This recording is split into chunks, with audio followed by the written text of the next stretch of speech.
Hey there, Alan Mathews here. I would like to take this opportunity to talk about the primary arpeggios and why we need to practice them, what they are, and how you can think about your technique practice so that you can really get the most benefit out of the time that you spend working on technique issues.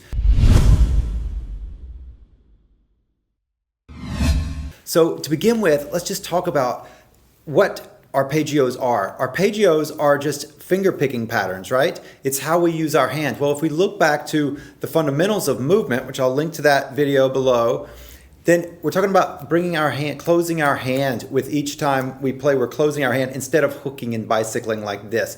This is one of the main points of fundamentals. So whenever we're practicing our arpeggios, or whenever we're practicing this right hand technique, our goal should be to actually instill these fundamentals of closing the hand on the every time that we play. Well, whenever we start doing really complex things like playing a song or playing more advanced exercises with the left hand, well then that takes our attention away from this, and then this just goes back to whatever it was doing before. So the best way to practice then is to really focus on one thing at a time.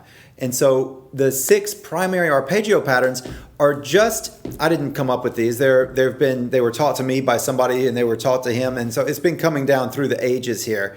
But they are basic patterns that you see you see them being like the building blocks of all the other advanced arpeggio patterns. So if you have this big arpeggio pattern in a piece, chances are that's 2 or 3 of these taken and just put together like little building blocks, or like little Legos. They just go in to make these larger arpeggios. So if you practice these main ones, then and you can maintain your good positioning and your good form and your good movement in them, then you can bring that to the more difficult ones. And that's a way to challenge your fundamentals, is to start creating more complexity around them. So these 6 fundamentals, PIM, PMI, PMA, and PAM, that's the 4 that use the thumb. It's also, you could think of this as planting. Sympathetic motion is another way to think about these. The fingers are coming out at the same time. There's more, I'll link to other videos to talk that go more into the specifics below. So if you don't know what I'm talking about, then just look below and you'll see all kind of links that'll take you there. And then IMA and then AMI. And so those 6 you can put together, combined with alternation of just 2 fingers alternating, and create just about any arpeggio that you'll ever run across in your music, which is great because that way, if you practice these core 6, then you can use those to build up everything else that you're playing. So that is the primary arpeggios explained.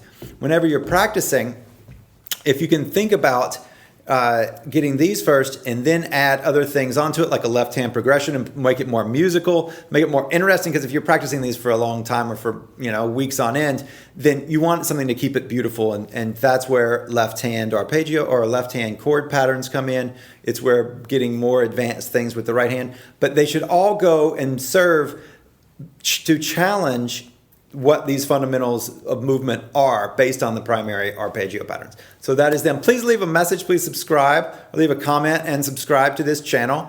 And if there's anything I can do for you, drop me a note. See you soon. Take care.